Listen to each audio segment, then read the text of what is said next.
साथीहरू हिजोदेखि यो फोटो र भिडियो एकदम भाइरल छ फेरि साथीहरू। यो कारण के रहेछ भनेपछि महेश बस्नेतकी श्रीमतीले अनसनमा बसिरहेकी एकजना महिलामाथि हातपात गर्यो भन्ने एउटा चाहिँ कुरो रहेछ साथीहरू। यो दिनभरि एकदमै भाइरल भइरहेको छ। यो खासै गाँठी कुरो के हो यसलाई बुझ्नु होला। र उनले फेरि चाहिँ प्रहरी लिएर खोजी चाहिँ प्रहरीकोमा लगाएकी छन् साथीहरू। र पीडकको नेपाल प्रहरीले अथवा अनुसन्धान गरेर छानबिन गरेर सही सत्य के हो पत्ता लगाएर कारबाही चाहिँ हुनुपर्छ है साथीहरू। किनभने यो चाहिँ अलिक बिजोग वास्तविक सुकुम्बासी हुन् कि खासै सुकुम्बासी होइनन् यो कुरा अलग भयो। कसैले अब नाटक गर्ने पनि सुकुम्बासी हुन्छ, कोही सुकुम्बासी वास्तविक हुन्छ। तपाईँले स्क्रिनमा देख्नुभएको फोटोहरू अहिले जताततै भाइरल छन्। सानो मिडियाबाट ठुलो मिडियासम्म ट्रायल भइरहेका छ। त्यही भएर कारणले यिनीहरूको ट्रायल गर्नुभन्दा छिटोभन्दा छिटो समाधान गर्नु राम्रो हो। त्यस कारणले हामी सरकारलाई के भन्न चाहन्छौँ भने छिटोभन्दा छिटो समाधान गरियोस्। थ्याङ्क यू सो मच साथीहरू। कालापानी लिम्पी अधुराको हाम्रो पुरानो नक्सा पोस्ट गरेकोमा सीमाविद बुद्धि नारायण श्रेष्ठको फेसबुक एकाउन्ट उडेको भन्ने समाचार आएको छ साथीहरू होइन। अस्ति हर्क साम्पाङको फेसबुक पेज उडेको थियो भने आज चाहिँ सीमाविद बुद्धि नारायण श्रेष्ठज्यूको फेसबुक पेज उडेको भन्ने जानकारीमा आएको छ।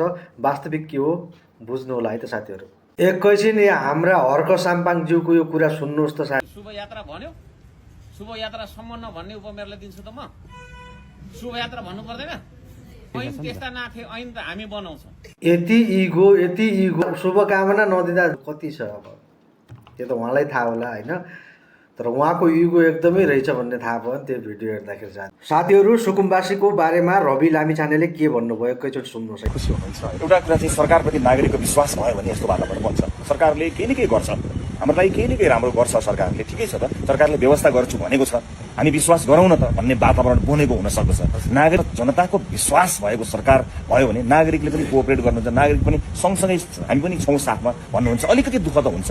र खगेन्द्र सुनारले के भन्नुभएको थियो उहाँलाई चाहिँ के भन्नुभयो जवाब के आयो रवि? खगेन्द्रजीको विषयमा एकजना दलित चाहिँ एउटा जो चाहिँ एउटा कैदीबन्दीको रूपमा या हिरासतमा हुनुहुन्थ्यो, उहाँको विषयलाई अलिकति शङ्कास्पद विषय आयो भनेर उहाँले भन्नुभएको छ। त्यसले गर्दा मैले पहिला पनि भनेको हुँ, वर्षौँदेखि दमित अलिकति प्रताडित समुदायको आवाज अलिकति चर्को हुन्छ, त्यसमा चाहिँ झर्को मान्न पाइँदैन। त्यस कारणले त्यो पीडाको अभिव्यक्तिलाई हामीले अलिकति त्यसलाई सुन्नुपर्छ भन्ने मेरो मत हो। यद्यपि यति कुरा म भन्छु कि जसलाई मालिक हुन मन छ त्यो उसको लागि राजसभा होइन, मालिक हुनका लागि होइन, हामी सेवकहरू हौँ। यो 100 माथि भारतबाट आउने सामानलाई कर लगाएपछि नेपाली किसानहरू खुसी हेर्नु साथीहरू। हेर्न सक्नुहुन्छ नेपालमा यस्तो राम्रो तरकारी छ। तरकारी अहिले बजार मार्केट पाइराखेको छ। तरकारी बजारले पनि अनि स्याउ सुन्तला केराहरूले पनि यति राम्रो मार्केट पाएको छ। स्वदेशको उत्पादन स्वदेशमै खपत पनि भयो र स्वदेशको पैसा स्वदेशमै पनि रह्यो। हाम्रो देशको पैसा हाम्रो देशमा रह्यो। तर चाहिँ अर्काको देशमा आयात भएको विषादीयुक्त सामानहरू खानुभन्दा आफ्नो देशको अर्ग्यानिक उत्पादनलाई खानु एकदम बेस्ट छ साथीहरू। मलाई त ठिक लाग्यो। तपाईँलाई कस्तो लाग्यो कमेन्ट गर्नुहोला साथीहरू। दाङमा एकजना महिला इनारभित्र खसिसकेपछि नेपाल प्रहरीले यसरी उद्धार गरेको छ। राष्ट्रसेवक नेपाल प्रहरीलाई सल्युट गर्नुपर्छ। जनताको साथमा र जनताको माझमा प्रहरी हाम्रो साथी नबिर्सिनु होला।